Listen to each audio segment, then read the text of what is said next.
প্রিয় দর্শক, ব্যবসার খবর পেজ থেকে স্বাগত জানাচ্ছি। আমি এম এ কবির। আমি আজকে চলে এসেছি সিরাজগঞ্জ জেলায় এই শিয়ালখোলে খুব সুন্দর একটি ভার্মি কম্পোস্ট উৎপাদনের একটি প্রতিষ্ঠান। এটি হচ্ছে স্মার্ট অ্যাগ্রো পার্কের ভার্মি কম্পোস্ট। তারা কিভাবে উৎপন্ন করছে এই বিস্তারিত আপনাদের আজকে জানাবো। এবং এই সেক্টরে তারা বেশ ভালো করছে। প্রতি মাসে তারা প্রায় 35 টন হচ্ছে এখান থেকে এই কেঁচো সার উৎপন্ন করছে। এই গল্পটা তাদের মুখ থেকে শুনবো এবং এই সেক্টরে তাদের কি পরিমাণ লাভ লস হচ্ছে, ব্যবসার খবর যেহেতু নিয়ে আপনাদের সবসময় জানানোর চেষ্টা করি, তো এই বিষয়টা শুনবো। ভাই কেমন আছেন? ভালো, আলহামদুলিল্লাহ। আপনি কেমন আছেন? জি ভাইয়া, প্রথমেই আপনার কাছে হচ্ছে যেটা জানতে চাইবো যে এই পেশায় আপনি কেন আসলেন?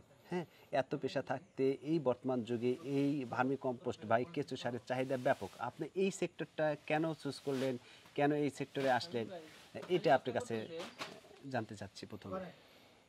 আমি ভার্মি কম্পোস্ট উৎপাদন করি 2022 সালের শুরুতে। আমি প্রথমে আমার এই কম্পোস্টের যে প্ল্যান্টটা দেখতে পাচ্ছেন, এটা হলো মূলত পোলট্রি শেড ছিল। আমি পোলট্রিতে 2022 সালে শুরুতে অনেক বড় ধরনের একটা লস হয়। লস হওয়ার পরে আমি বিকল্প হিসেবে ভার্মি কম্পোস্ট উৎপাদন শুরু করি।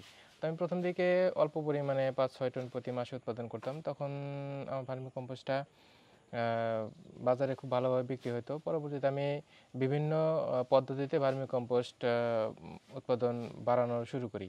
তো এখন মাশাআল্লাহ আমার প্রতি মাসে 30 থেকে 40 টনের মতো ভার্মি কম্পোস্ট উৎপাদন হচ্ছে। আমি এই ভার্মি কম্পোস্ট দেশের বিভিন্ন স্থানে ডিলারের মাধ্যমে অনলাইনে দারাজে আমার স্থানীয় কৃষক ডিলাররা প্রতিনিয়ত নিচ্ছে এবং কৃষিকাজে ব্যবহৃত করছে। তো আমার ভার্মি কম্পোস্টের কোয়ালিটি খুবই ভালো, কারণ আমি প্রত্যেকটা সেক্টরে ভার্মি কম্পোস্ট উৎপাদনের প্রত্যেকটা সেক্টরে মানের কোয়ালিটির দিক থেকে আমি একদম 100তে 100 ফিল আপ করার চেষ্টা করি। আমরা যদি একটু সামনের দিকে যাই, এটা আসলে আপনার কাছ থেকে একটু জানতে চাই যে এই সেক্টরটার ফিউচার বেশ ভালো হয় এবং বর্তমানে যেই পরিমাণ ছাদ বাগান বা বাড়ির আশেপাশে মানুষ সবজি ছোট ছোট করে সবজির ক্ষেত করছে, নিজেদের সবজি নিজেরাই উৎপন্ন করে খাওয়ার চেষ্টা করতেছে, সেই ক্ষেত্রে এই জৈব সারটা খুব ভালো ভূমিকা রাখতেছে এবং সাথে সাথে এই কেঁচো সারটাও। এই যে আপনার এই কেঁচো সারটা যে উৎপন্ন করতেছেন, এটা গোবর সংগ্রহ থেকে কেঁচো সার উৎপাদন পর্যন্ত টোটাল এই কত দিনের ব্যবধানে আমরা এই সারটা আমরা পেয়ে থাকি, যদি একটু বলেন। আজকে যদি গোবর সংগ্রহ করি তাহলে কবে আমি সারটা পাবো? গোবর সংগ্রহ থেকে শুরু করে প্রথম সার সংগ্রহ থেকে 40 দিনের মতো সময় লাগে। আমি গোবরটা সংগ্রহ করার পরে আমার কম্পোস্ট প্লান্টে নিয়ে এসে আমি এখানে গ্যাস মুক্ত করি। গ্যাস মুক্ত করার পরে আমি প্লান্টে দেওয়ার পরে কেঁচে দেওয়ার পরে প্রথম সার সংগ্রহ 20 দিনের মধ্যে হয়। পরবর্তীতে 25 দিন, তারপরে 30 দিনের থেকে 35 দিনের মধ্যে আমার টোটালি সারটা কালেকশন করে থাকি। আচ্ছা, তাহলে এই যে এখানে যে গ্যাস মুক্ত করেন, গোবরটা নিয়ে এসে প্রথমে এক জায়গায় স্তূপ করে রেখে দিয়ে গ্যাস মুক্ত করেন, এইটাতে কতদিন সময় লাগে গ্যাস মুক্ত করতে? এটাতে সর্বোচ্চ 20 দিন। 20 দিন। জি, 20 দিনের ভিতরে 4 থেকে 5 বার এই গোবরটা আমি নাড়াচাড়া করে দিই, পানি দিই, এর মধ্যে গ্যাসটা দূর হয়ে যায়। তারপরে ওই গোবরটাকে এরকম আপনার বিভিন্ন যে সেট করছেন, পিট, রিং, বেড এগুলোতে দিয়ে দিই। আচ্ছা, তাহলে এইখানে আপনার ওটা দেওয়ার পরে এর ভিতরে এই যে এই সেটটাতে কি পরিমাণ গোবর দেন? একটা যদি সেটের কথা বলি, এই যে লম্বা যে এটা কয় ফিট বাই কয় ফিট করছেন এটা? এটা হলো 12 feet by 3 feet. 12 feet by 3 feet. এটার ভিতরে আপনার কি পরিমাণ গোবর দিতে হয়? এটার ভিতরে প্রায় 500 কেজি গোবর দেওয়া আছে। গভীরতা কতটুকু থাকে? গভীরতা থাকে হলো 16 ইঞ্চি। 16 ইঞ্চি গভীরতা, 500 কেজি। জি, 500 কেজি গোবর দিতে হয়। আর এই 500 কেজির মধ্যে কতটুকু আপনার হচ্ছে কেঁচো দেন? এখানে কেঁচো আছে প্রায় 3 কেজি। 3 কেজি কেঁচো। কেঁচোগুলো কোত্থেকে সংগ্রহ করেন? কেঁচো আমি প্রথমে সংগ্রহ করছিলাম আমার স্থানীয় আরেকজন ভার্মি কম্পোস্ট খামারি ভাইয়ের কাছ থেকে। এখন আর আমাকে কেঁচো সংগ্রহ করতে হয় না, আমার এখানেই কেঁচো উৎপাদন হয়। আমি কেঁচো বিক্রি করি। আচ্ছা, আপনি কেঁচো বিক্রি করেন? জি। আচ্ছা, কেঁচো আসলে কিভাবে বিক্রি হয়? সহভাবে বিক্রি হয় না কেজি হিসেবে বিক্রি হয়? কেজি হিসেবে বিক্রি হয়। আচ্ছা, কেজি হিসেবে। 1 কেজি কেঁচোর দাম কত? 1 কেজি কেঁচো এখন 1000 থেকে 1200 টাকা এরকম। মানে যেই সাইডে দেন সেই সাইডে খেতে খেতে সামনের দিকে যায়, যখন সামনের দিকে চলে যায় তখন পিছনকার সারগুলা মানে উপর থেকে সারগুলো সংগ্রহ করি। আচ্ছা, সংগ্রহ করে আপনারা সেপারেটরের মাধ্যমে আমি সারগুলো কেঁচো থেকে সেপারেট করে দিই। আচ্ছা, আর এই যে এই যন্ত্র দিয়ে ওগুলা দিয়ে কি করা এটা হয়? ম্যানুয়ালি কম্পোস্ট সেপারেটর আর জি, আমরা যদি একটু এই যে রিংয়ের ভিতরে আপনি গোবর দিয়েছেন, এই একটা রিংয়ের ভিতরে কয় কেজি গোবর দিতে হয়? এটার ভিতরে 60 কেজির মতো গোবর দেওয়া 60 হয়। কেজি গোবর। জি। আর এখান থেকে 60 কেজি গোবরের ভিতরে আপনি কেঁচো দিয়েছেন কয় কেজি? 60 কেজির ভিতরে এখানে কেঁচো আছে 1 কেজির মতো। 1 কেজির মতো। আর এই 60 কেজি থেকে আমার সার আসবে কতটুক? 60 কেজি থেকে আসবে হলো 15 কেজি। 15 কেজির মতো সার আসবে। জি। যে আমি যদি একটু জানতে চাই, ধরেন আপনি কেঁচো দিলেন, একবারে কেঁচো এগুলো খেয়ে ফেললো। তারপরে কেঁচোটা কোথায় থাকে, ওকে কিভাবে আলাদা করে আবার কোথায় দেন, এটা একটু জানাবেন। আমি এটা প্রথম স্টেজের সার তোলা সংগ্রহ করা শেষ হয়েছে। এবার দ্বিতীয় স্টেজের সার সংগ্রহ করব। এই যে এখানে এগুলো সব সার, কেঁচো এগুলো খেয়ে এগুলো কেঁচোর মল।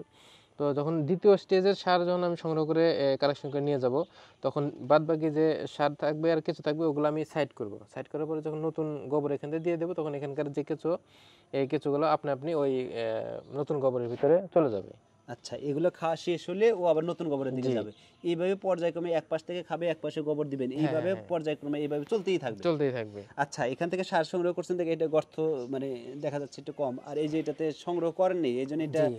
মানে নতুন গোবর এগুলো। হ্যাঁ, এগুলো নতুন গোবর। আচ্ছা, মোট কত শতাংশ জমির উপরে আপনি এটা করলেন? আমার এই খামারটা আছে 30% জমির ভিতরে। আর আপনার টোটাল এই যে বিভিন্ন এগুলাকে কি বলে? এটাকে বলে পিট। আমার 70টি পিট আছে, আর 100-150টি রিং আছে, আর হলো 40টি বেড আছে।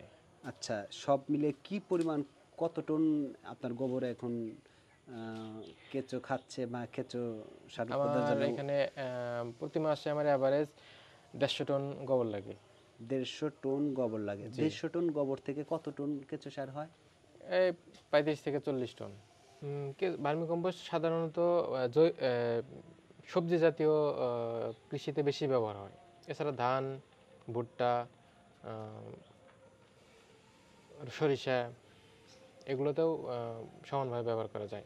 আর ভার্মি কম্পোস্টে লৌহ, জিঙ্ক, ফসফরাস, পটাশ, আয়রন সবগুলো রাসায়নিক সারের সবগুলো উপাদানই বিদ্যমান। 1 কেজি ভার্মি কম্পোস্ট উৎপাদন করতে আমার গোবর বিভিন্ন খরচ দিয়ে প্রায় 7.5 থেকে 8 টাকা কেজি পড়ে পার কেজি। পার কেজি। আপনি কি খুচরায় বেশি বিক্রি করেন নাকি পাইকারিতে বেশি বিক্রি করেন? আমি আমার একটা প্রাতিষ্ঠানিক কোম্পানির সাথে চুক্তিবদ্ধ, আমি সেখানে অনেক পরিমাণ যায়।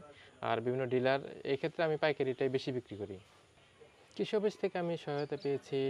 প্রথম দিকে আমাকে 100টি রিং এবং 10 কেজি কেঁচো আমাকে সরবরাহ করছিল প্রথমে।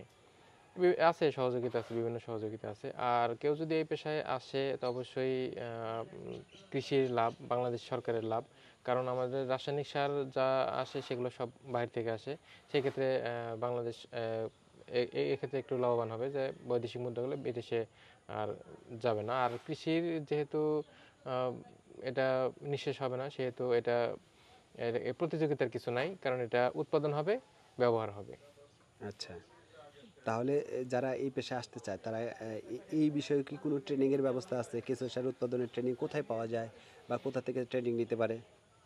কিছুর সারের বিভিন্ন উদ্যোক্তা যারা আছে তারা মোটামুটি অনেক ভালো জানে। পাশাপাশি কৃষি অফিস, বিভিন্ন এনজিও এই ট্রেনিং দিয়ে থাকে।